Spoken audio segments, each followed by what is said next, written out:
recording? Yep. Hopefully you can hear me. I can move this a little bit closer. Like here. Okay. Hold on. Yep, that looks pretty good. Okay, so as close as we can get it. Okay. So, yeah, there we go. So what I did is,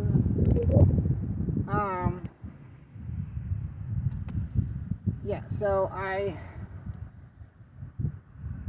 synced the clock on the camera to the clock on the phone.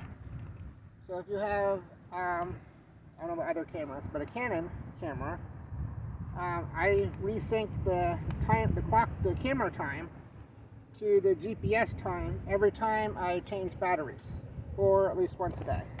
Yeah. That way it always has the most current time.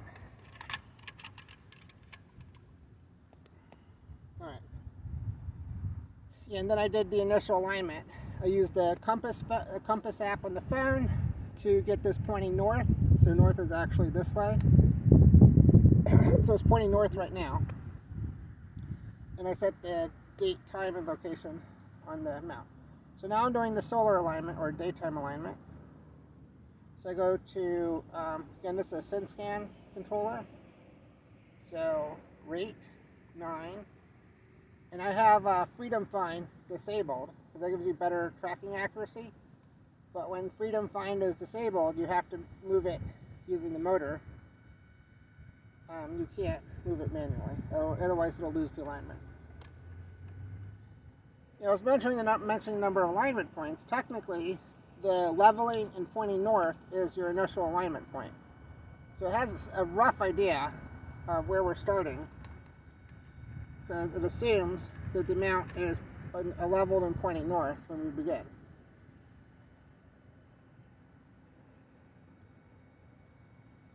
So what we're doing now is, I got too much stuff here, but we're pointing it in the direction of the sun. Oh, did I remember to bring the heliopod? I thought I brought it. Let me check. I thought I brought it. Or is that something else I forgot? Yeah, that's it.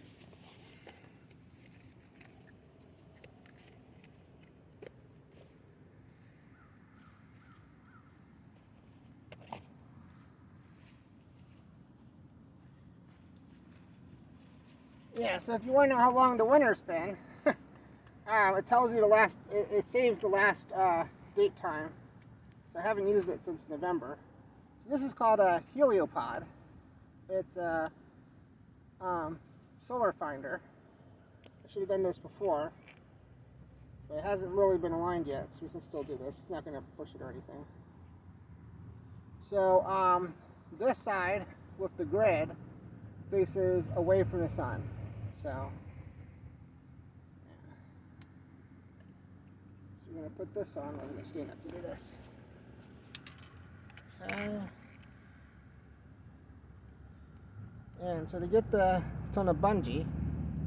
So this will work with any telescope.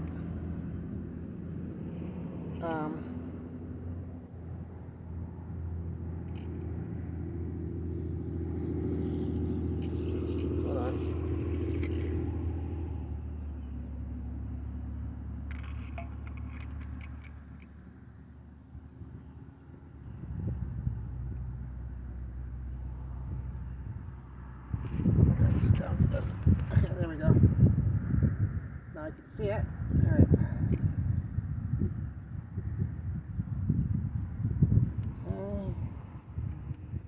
Okay, so to get the heliopod aligned, you can see what I'm doing. Okay. Is I put it flush against the finder scope shoe, so that way I know that it's parallel with the optical axis.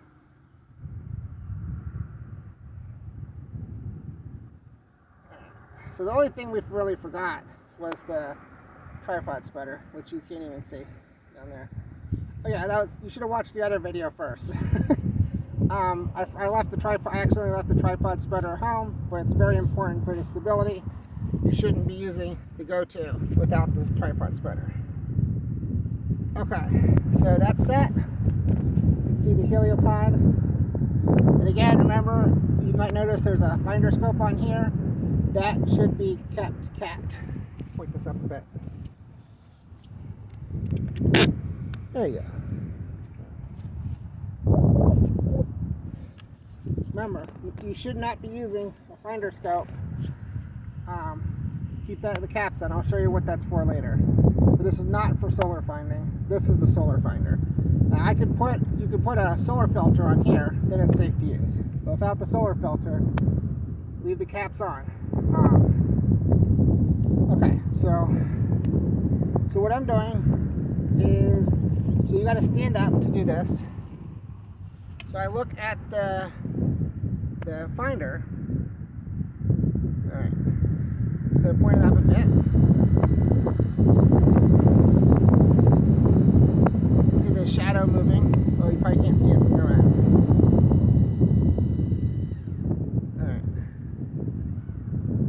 All right, so now it's solar line, quick and easy. Yeah, so the little dot of the sun goes in the middle pinhole. Yeah, well, it's pretty close to solar line. It's not exactly. It'll get you within, like this, like a degree or so. So you might still have to pan around a little bit.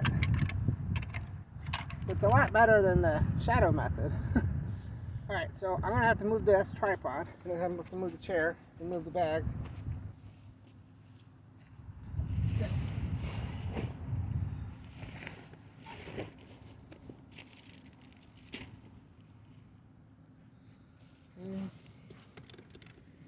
There. Did you just get like seasick or something? Okay.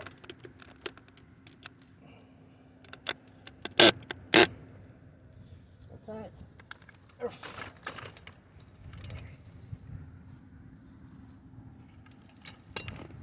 And one thing you gotta watch out for is making sure these cables. Whoa, what just happened? Oh goodness.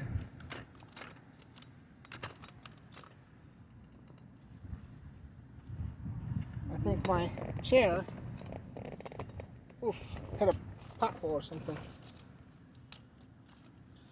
So, as this mud is a very bad idea.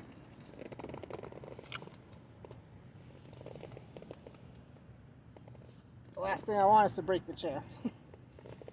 Okay. So can you see okay? Yeah, alright. So we should be close to the sun, but just moving the chair. Probably off alignment already. So I'm going to turn this on. And you notice I don't have any eyepieces. So for maximum safety,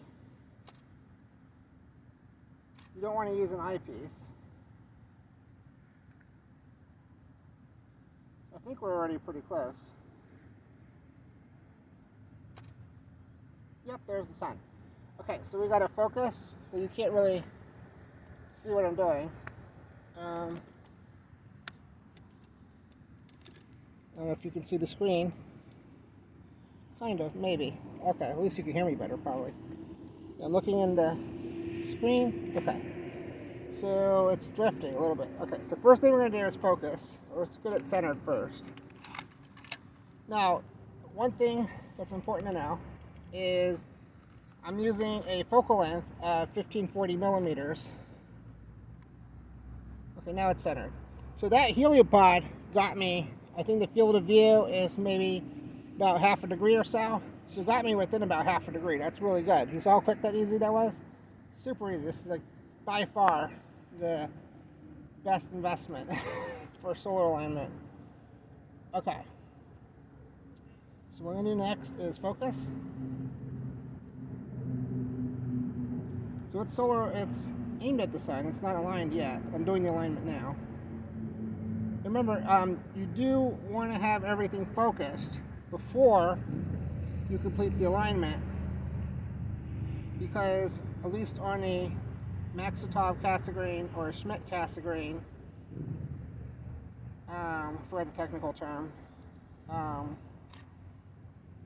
the mirror moves back and forth, which actually changes the focal length. So the focal length on this type of telescope is actually not constant. It shifts back and forth slightly, the focus. So what I'm doing now is I'm turning down the exposure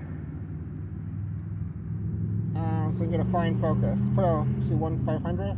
Maybe too dark. Yeah, that's pretty good. Okay, so I want to at least see some sunspots, ideally. That's too dark. Okay, so I'm going to put a 1/500th of a second, ISO 100. Okay, and I can see two little sunspots, so it's pretty close to focus. So I'm going to try to center it. Here. Alright, now I'm going to try to focus it first. And remember, it's a common mistake. You don't actually want to focus on sunspots because they're kind of fuzzy by nature. You want to focus on the edge of the solar disk. And then you go to the sunspots and see. That actually looks really good. It's hard to see. I'm going to put this down. Here. You're going to kind of, I was talking about that blackout cloth. It's way too fast. Go to rate 5.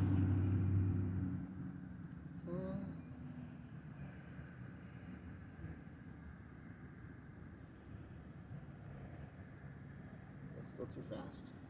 I can see the granulation and everything. That's really good. Yeah, it's out of focus. Out of focus. I'll just use this button.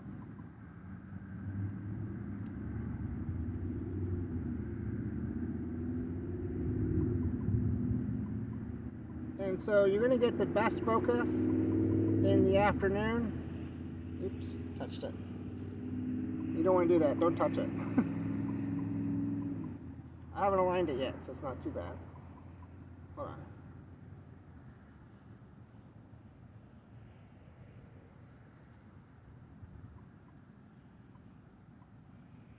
That's really nice.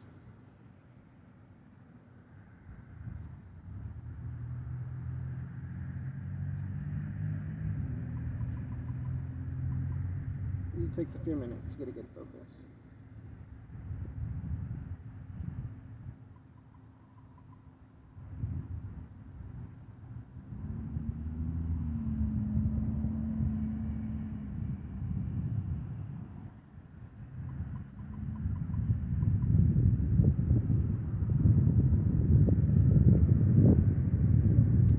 See, my hair blows in my face. So I'm wearing a hat in the heat. I should have brought like a regular hat.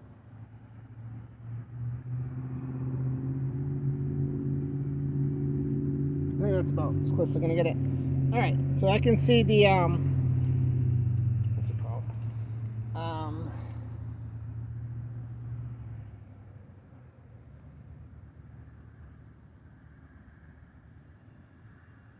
Drawing a blank.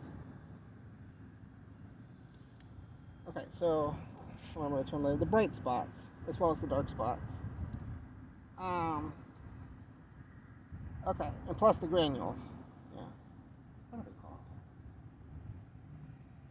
I'll remember it later. Alright, so I'm going to turn on, go to shooting settings, and this is for Canon. And then I go to number 5 on manual, grid display, and it displays a crosshatch grid. I don't know if you can see the screen or not, probably not. Okay, and so now I can center it using the grid pattern. And that's really nice. That's how I do all the alignments, using the grid pattern. Oh, I was saying about the focal length. So this is 1540 millimeters. It's actually quite a bit longer. I'll explain that later.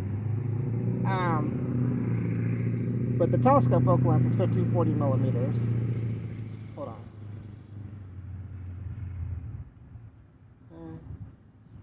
Enter. Okay, so now it's the initial alignment's complete, and now I'm just doing the final alignment. You have to do it twice. You want to make sure this thing is dead center.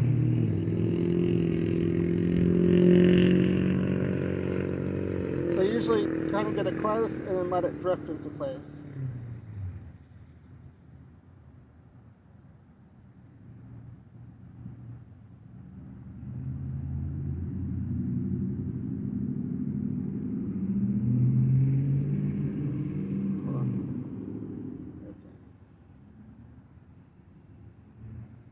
good enough. Okay, alignment successful. Okay, so two things. The 1540 millimeter focal length is too long for this time of year. The sun doesn't actually fit into the field of view when the extension tube is added. And I have I forgot the exact length. I think it's, I don't know, so it's over an inch, I think. Extension tube added. And the reason for that is it'll dampen out internal reflections. So if the tube isn't flocked well enough, which they usually aren't, especially for anything costing, like, let's say if you paid, I don't know, the really expensive tubes have special features, better flocking, sometimes, not always. But this is a mass market for this type of tube, fairly cheap. So it's not flocked as well as it should be, and you can flock it yourself. I think it's called flocking. Yeah. So you flock the inside of the baffle tube with like rough paint or something that'll absorb light, but it's not that perfect. So the extension tube dampens out, so the light, any stray light on will bounce around inside there and dampen out. So you don't get like these weird artifacts. So that's why I have the extension tube. It's more important in the daytime than at night. You don't really see that at night unless you're looking at something really bright, like the moon or occasionally Jupiter or something like that. Okay, so we're aligned. So let's go to sun. We'll just go to Venus. Might as well. We'll go back to the sun later. Okay. Let's get like one photo of the sun while we're here. Okay, so let's go to escape. We're aligned. So I'm going to, oh, you can't see I'm on the hand controller. Alright. So, and then, I don't know if you can see it or not, but I need to point it towards me, not the camera. Okay, so I'm going to go to down, object list, solar system. Now right now, Mercury, Venus, Jupiter, the Moon, and the Sun should all be visible, plus Vega. Let's go to Sun, blah, blah, blah, blah, enter, view object. It's already on the Sun, so it's not going to do much.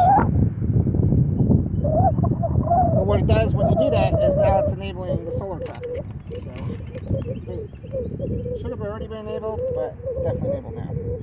Okay, so this is timed out. There we go.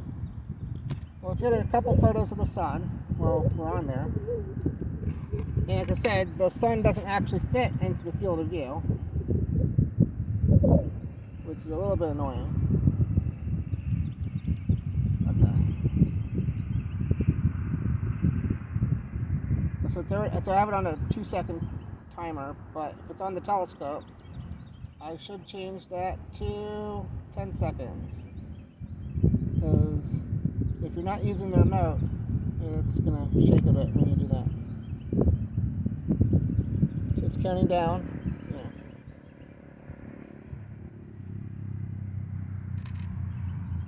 Alright, so I got one photo.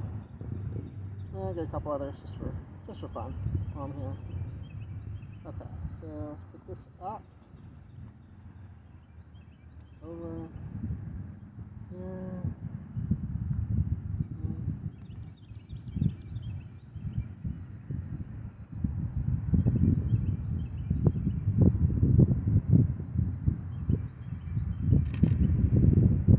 And you can tell the alignment's off, because remember, we don't have the spreader. It's on a sloppy, wet ground. And we didn't do the leveling perfectly. So there's three things combined. What it means is that the tracking's off. So you can see, probably can't see it on the screen, but the sun is slowly drifting out of the field of view. So it's not tracking it perfectly. That's because, so there's three things. A, no tripod spreader. B, soft, mucky ground. C, I used the bubble level instead of the inclinometer. And then D, it's just the daytime alignment, it's always less accurate. You get a much better, more accurate alignment at night if you do like a 2-star alignment instead. Okay, so while we're here, let's try to find Venus, if we can. Let's go to escape. Venus. Enter, slewing. You can see it motorized. Yeah, there you go. So it's not too far off. You can see it's a lot lower though, because Venus is setting. Alright, now nothing shows on the thing because the solar filter's on. Okay, so this is very careful how we have to do this. Okay, so in order to see Venus, now the first thing you'll do is, see, I looked it up this morning. So I use a Planet Droid for Android, and so Planet Droid will tell you all the data for the planets. So I'll tell you, the most important is the solar elongation. It's about 20 degrees or so right now. So that's a good distance from the sun. I've seen Venus up to 11 degrees from the sun, but that's really, really dangerous. You don't want to get that close, so you don't have to. Okay. So right now Venus is approaching. Turn this off. It is approaching inferior conjunction, well, solar conjunction, which means its closest point to the sun, parent position. Well, greatest elongation is when it's furthest away, but that means every day that passes is getting closer and closer to the sun. But it's still be far enough away. The conjunction's not till June. Okay, so what I'm going to do now is, okay, first thing we do is we look at our heliopod, right? The heliopod will tell us the solar elongation of the optical axis. So right now, you can't see the sun at all in the heliopod. So I think the heliopod's like I think it's like 12 or 15 degrees. So if you can't see the sun in the heliopod, you know that the optical axis is at least, I think 12 or 15 degrees away from the sun. So that means it's safe to view. So you check here first thing you do. Now, I do not, this is one of those things where do as I say, not as I do. So I do not recommend using a finder scope in the daytime. The main problem is, even if it's safe to view, if you bump the telescope this way, right, you could knock it sunward and you'll be blind for life. But I'm an experienced observer, and just for the alignment, I usually do this. So the caps are off, and just to be absolutely sure, what you do,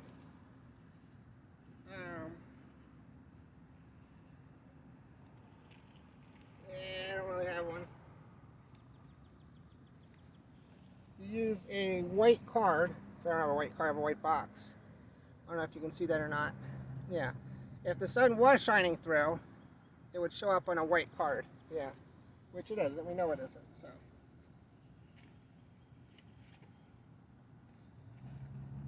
Yeah, but don't just stick your eye in there. Make absolutely sure. Check the heliopod first. Put a white card over the lens, and make sure it's safe. Yeah. All right. I don't really want to move that chair.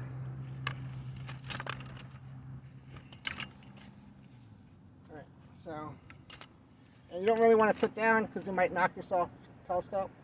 Okay, I'm looking in now. I see some clouds, but not really any sign of Venus. Oh, hold on. There it is. Is that Venus? Or is that just dust? Hold on.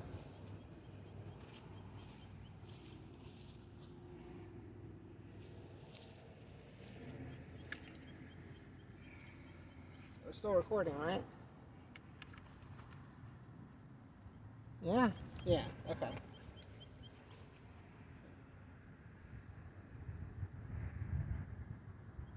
So Venus will appear as a little bright spot. It's hard to find. It could be behind the cloud too.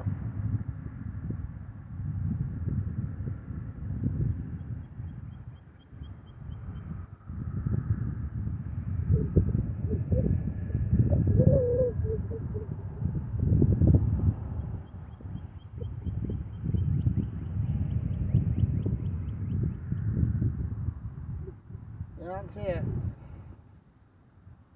Hmm.